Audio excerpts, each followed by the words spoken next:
Jay Ambe friends, welcome to all YouTube channel of Jay Ambe group of school.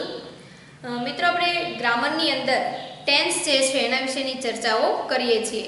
તો હવે આ ટેન્સની અંદર જે છે એ આપણે આગળ વધીએ તો પ્રીવિયસ વિડીયોની અંદર આપણે ચર્ચા કરી ગયા કે સાદા જે કાળ છે એની અંદર આપણે પહેલાં બારે ટેન્સના નામ ક્લિયર કર્યા, ત્યારબાદ સાદો વર્તમાન કાળ સિમ્પલ પ્રેઝન્ટ ટેન્સ અને સિમ્પલ પાસ્ટ ટેન્સ આના વિશેની ચર્ચાઓ કરી ગયા છીએ. હવે આપણે સિમ્પલ ફ્યુચર ટેન્સ જે છે એના અંદર આગળ વધીએ તો આપણો પછીનો જે ત્રીજા નંબરનો ટેન્સ છે કયો છે?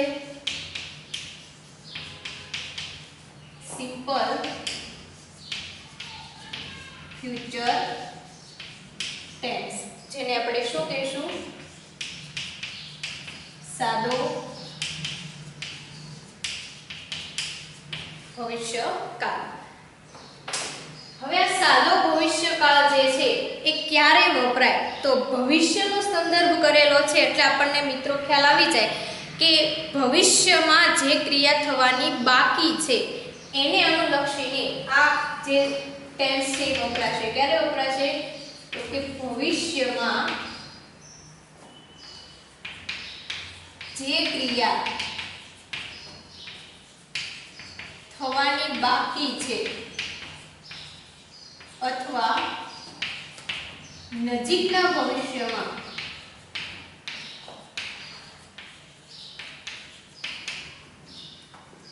જે ક્રિયા થશે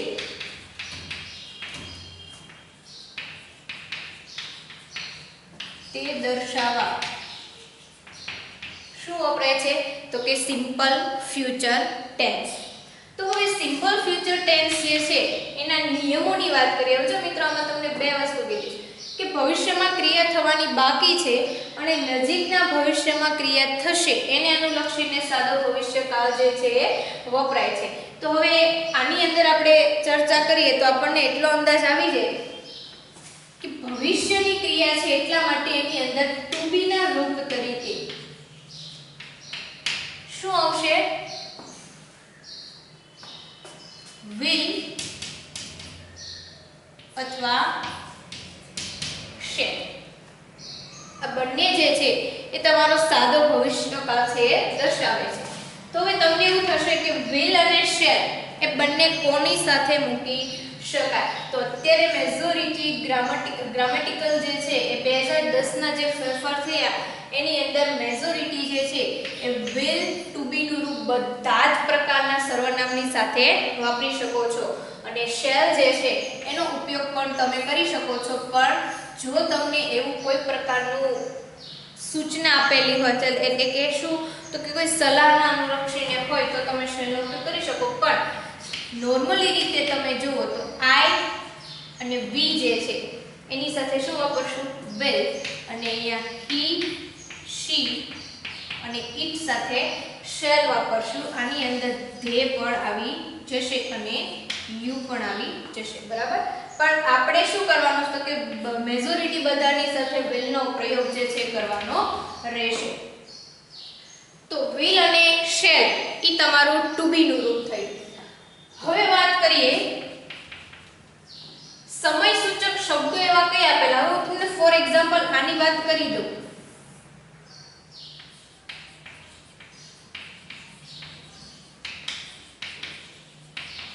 કે જેના આધારે તમને ખ્યાલ આવે કે આ મારો ભવિષ્યકાળ જે છે સૂચવે છે. તો tomorrow, next day, year, month, week. તો આ બધા જે છે ટુમોરો જે છે આવતીકાલ, બરાબર? ફોલોઈંગ ડે,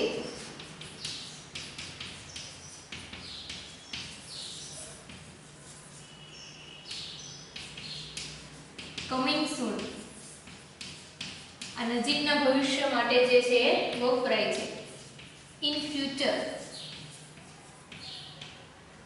તો આજે તમારા સમય સૂચક શબ્દો છે કે જેના આધારે તમે ભવિષ્યકાળ જે છે એનો નિર્દેશ કરી શકો છો. હવે આને અનુલક્ષીને તમે સેન્ટેન્સ બનાવો છો will અને shall નો ઉપયોગ કરીને તો તમારું વાક્ય શું બને? I will. હવે આની સાથે વાત કરીએ તો ક્રિયાપદ કેવું આવશે? હવે તમે ભવિષ્યકાળ સૂચવો છો, ક્રિયા થવાની બાકી છે, તો આની અંદર ભવિષ્યકાળ હંમેશા કયું આવશે? તો કે મૂળ રૂપની અંદર. માની લો કે મેં અહીંયા ગો ની વાત કરી છે, મૂળ રૂપ ક્રિયાપદનું V1. I will go Manali next month. હવે અહીંયા જે તમને શબ્દ આપેલો છે નેક્સ્ટ મંથ, એ પણ તમારો કેવો સૂચવે છે? તો કે નજીકના ભવિષ્યને સૂચવે છે કે I will go Manali next month. તો હવે ક્રિયાપદની વાત કરી તો તમારા બધા જ ક્રિયાપદ છે ભવિષ્યકાળમાં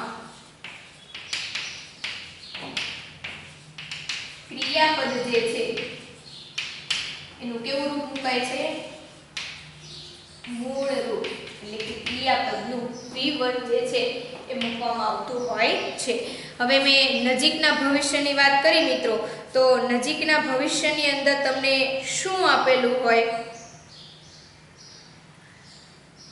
કોઈ પણ ક્રિયા જે છે એ નજીકમાં ચાલુ થશે. માની લો કે કોઈ મૂવી રિલીઝ થવાનું છે, બરાબર? તો તમે પોસ્ટર જોયેલા હોય છે, તો એ પોસ્ટરની અંદર તમને વર્ડ આપેલો હોય છે કયો? કમિંગ સૂન. બરાબર? તો એ શું છે? જે તમારા નજીકના ભવિષ્યની અંદર એ રિલીઝ થવાનું હોય, મતલબ એ કાળ સૂચવતો હોય. ફોર એક્ઝામ્પલ તમને અહીંયા આપી દઉં, this movie will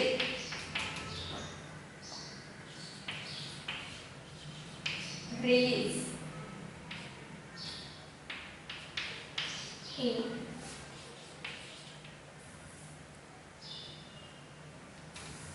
this movie will be released coming soon. બરાબર? will release ક્રિયાપદનું V1 છે.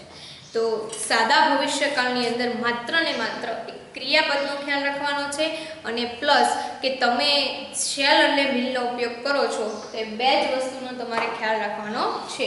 અને નજીકના ભવિષ્યને લગતું હોય તો કમિંગ સૂન છે, ઇન ફ્યુચર છે, અને ટુમોરો છે એ તમે દર્શાવી શકો છો. તો અહીંયા આપણે સિમ્પલ ફ્યુચર ટેન્સ જે છે એને કમ્પ્લીટ કરીએ છીએ.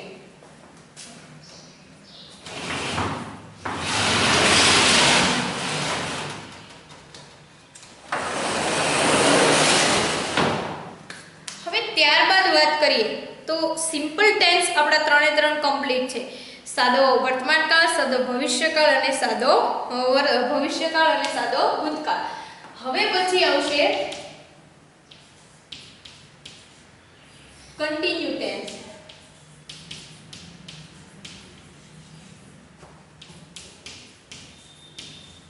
કન્ટિન્યુ પ્રેઝન્ટ ટેન્સ, જેને આપણે શું કહીશું?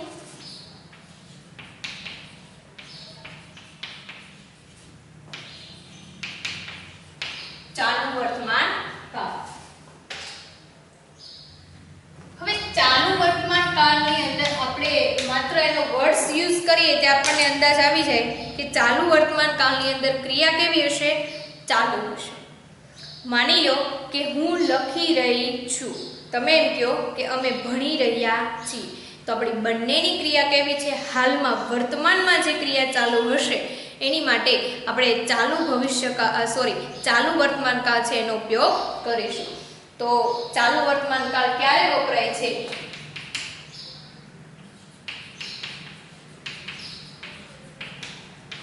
વર્તમાનમાં જે ક્રિયા ચાલી રહી છે તેને દર્શાવવા. બરાબર? તો હવે અહીંયા ટુ બી ના રૂપની વાત કરીએ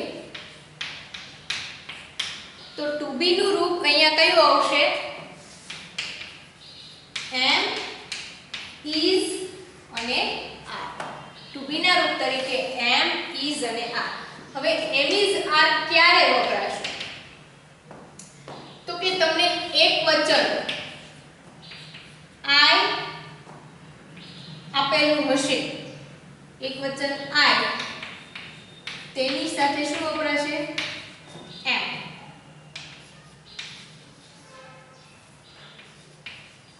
આઈ એમ. બરાબર. પછી તમને આપેલું હશે ઇઝ. તો ઇઝ કોની સાથે વપરાશે? તો કે એકવચન કરતા ત્રીજો પુરુષ. એકવચન ત્રીજો પુરુષ એટલે કોણ હશે? હી, શી અને ઇટ. તો આની સાથે તમારે શું યુઝ કરવાનું છે? ઇઝ. અને પછી વાત રહી બહુવચનનું સ્વરૂપ. તો બહુવચનની અંદર કોણ આવશે? યુ અને ધે. તો એની સાથે તમારે યુઝ કરવાનું છે are. You are, they are અને વી આર. બરાબર. તો એમીઝ આર નો ક્યારે ઉપયોગ થાય એની આપણે વાત કરી. હવે એમીઝ આર જે છે એનો મતલબ એવો છે કે તમારી ક્રિયા કોઈ પણ હાલમાં વર્તમાનમાં ચાલી રહી છે. બરાબર. તો સમય સૂચક શબ્દ તરીકે શું આપેલું હશે?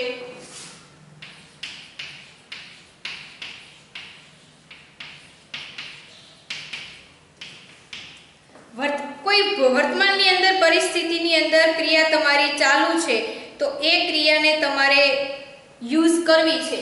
તો સમય સૂચક શબ્દ તરીકે તમને કેવા શબ્દો આપેલા હોય? તો કે નાઉ,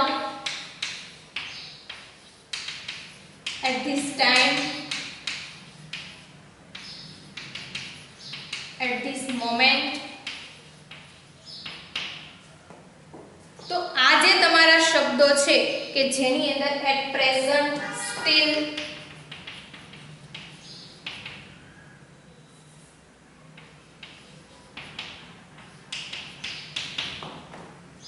જે તમારા શું છે તો કે સમય સૂચક શબ્દો છે જે તમારી હાલમાં તમે જે ક્રિયા કરો છો એને અનુલક્ષીને હશે. બરાબર.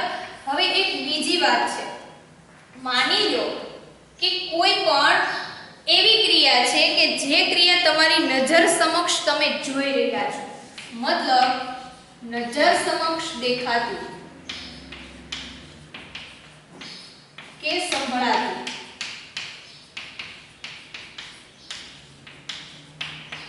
ક્રિયામાં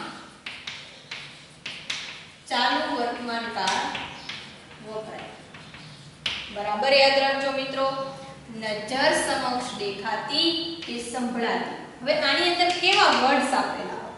માની લો કે લુક, વોચ, હિયર, લિસન, બિહોલ્ડ. બરાબર.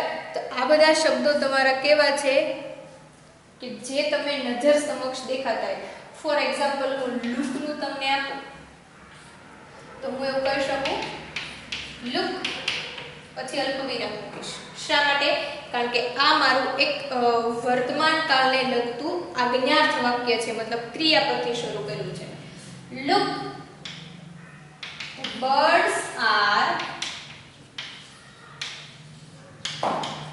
flying in the sky. બરાબર. તો હવે અહીંયા આ ફ્લાઇંગ નો ઉપયોગ કર્યો છે. મારી ક્રિયા ચાલુ છે. લિસન, બિહોલ્ડ, વોચ અને લુક આ દરેકનો ઉપયોગ ચાલુ ક્રિયા જે છે એને દર્શાવવા માટે થતો હોય છે. ફોર એક્ઝામ્પલ હું એવું કહી શકું listen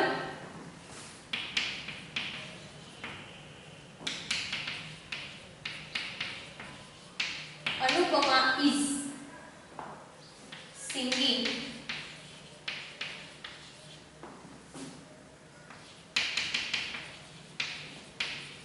a Marathi song. Anupama જે છે એ મરાઠી સોંગ જે છે ને ગાઈ રહી છે is singing. બરાબર. તો આ વાત થઈ આપણી શેની? તો કે જે તમને વાક્યની અંદર નજર સમક્ષ દેખાતી કે સંભળાતી કોઈ ક્રિયા આપેલી હોય ત્યારે. હવે એના અમુક નિયમોની વાત કરીએ તો એની અંદર એવું હશે કે ક્રિયાપદના છેડે તમને અમુક ક્રિયાપદ જે છે એના છેડે તમને ઈ આપેલો. બરાબર.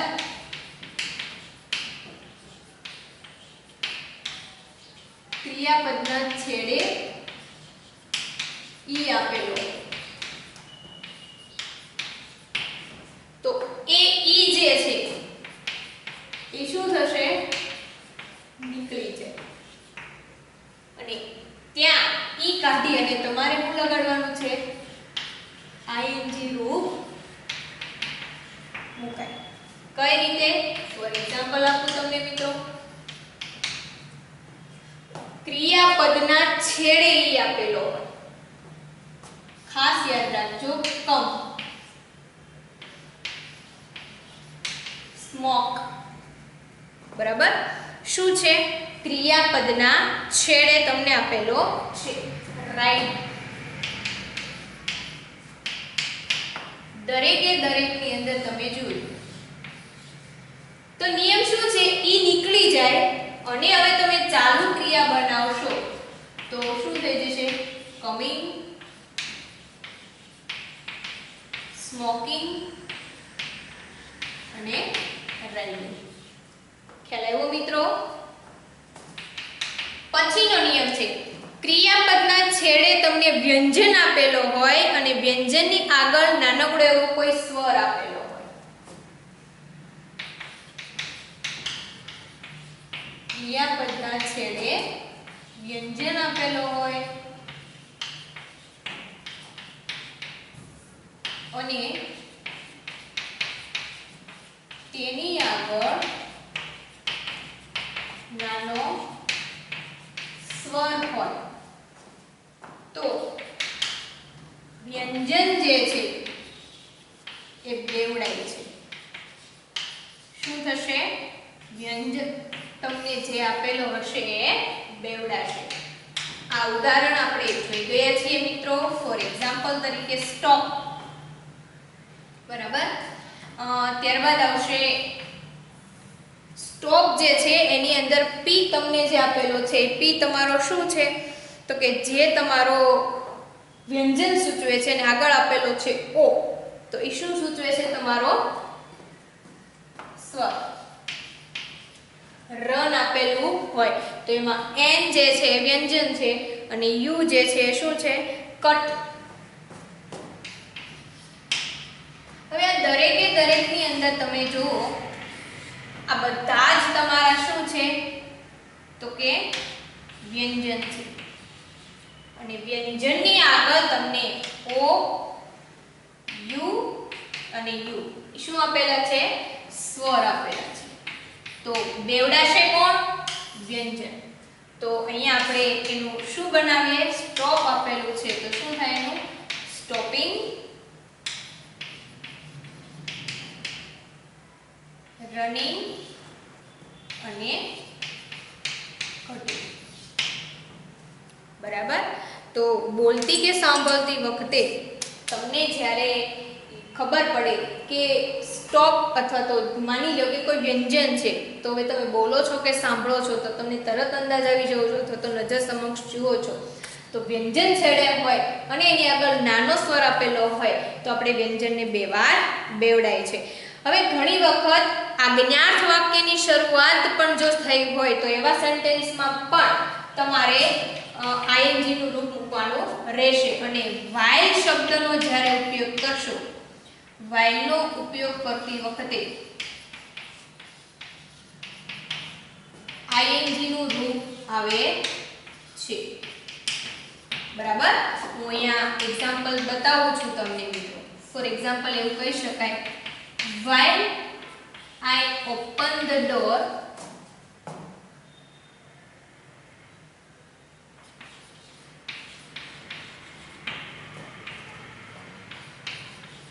she is knitting her sweater જો જ્યારે મેં દરવાજો ખોલ્યો વાક્યની શરૂઆતની અંદર while આપેલું છે જ્યારે મેં દરવાજો ખોલ્યો she is knitting her sweater તેણી એનું સ્વેટર જે છે એ ગૂંથી રહી હતી તો મિત્રો આટલા જે નિયમો છે કે જેની અંદર તમારે ચાલુ ક્રિયા દર્શાવવાની થાય તો આટલા નીતિ નિયમોની સાથે તમારે ચાલુ વર્તમાનકાળ જે છે એનો ઉપયોગ કરવાનો રહેશે તો આપણે સિમ્પલ ફ્યુચર ટેન્સ એટલે કે સાદો ભવિષ્યકાળ અને કન્ટિન્યુ પ્રેઝન્ટ ટેન્સ એ બંનેને અહીંયા કમ્પ્લીટ કરીએ છીએ. તમે આના નિયમો લખી અને ઉદાહરણો તમારી રીતે લખવાની ટ્રાય કરજો. Thank you so much.